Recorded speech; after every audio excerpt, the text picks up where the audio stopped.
আমরা এসে পৌঁছেছি শ্রীচন্দনপুর মৌজায়। আর আপনার নাম কি? আমার নাম রামপদ যাদব, আহ, গ্রাম বহালিয়া। আমি এই ভূমি শক্তি ইউজ করেছি প্রথমে মাটিতে।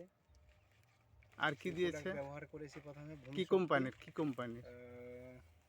সেভ ইকো অর্গানাইজ হ্যাঁ। কোম্পানির প্রোডাক্ট ইউজ করেছি প্রথমে। ভূমি শক্তি মাটিতে দিয়েছি, তার সঙ্গে দিয়েছি সয়েল গোল্ড। হ্যাঁ। সয়েল গোল্ডের পরে দিয়েছি রক ফসফেট। কত দিয়েছেন রক ফসফেট দিয়েছি বিঘাতে। আর ফসফেট গোল্ড 1 কিলো দিয়েছি। ফসফেট গোল্ড দিয়েছেন? ফসফেট গোল্ড দিয়েছি। আর ডিএপি দিয়েছেন এই কোম্পানির? হ্যাঁ, এই কোম্পানির ডিএপিও ইউজ করেছি।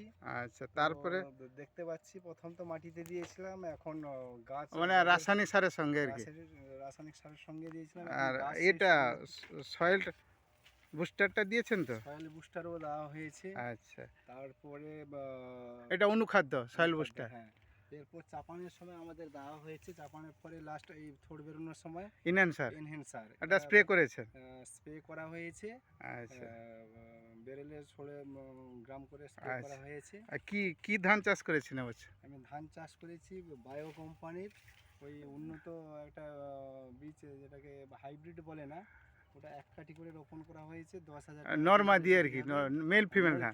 ধান। আচ্ছা, আর কোথা থেকে এটা আপনি সংগ্রহ করেছেন এই যে জৈব সারগুলো? এই জৈব সারগুলো আমাদের সংগ্রহ করা হয়েছে। আমাদের এখানে আচ্ছা। কাউন্টার রয়েছে, বহলিয়াতে কাউন্টার রয়েছে, শ্যামাপদ যাদব উনি কাউন্টার করেছেন। ওর কাছ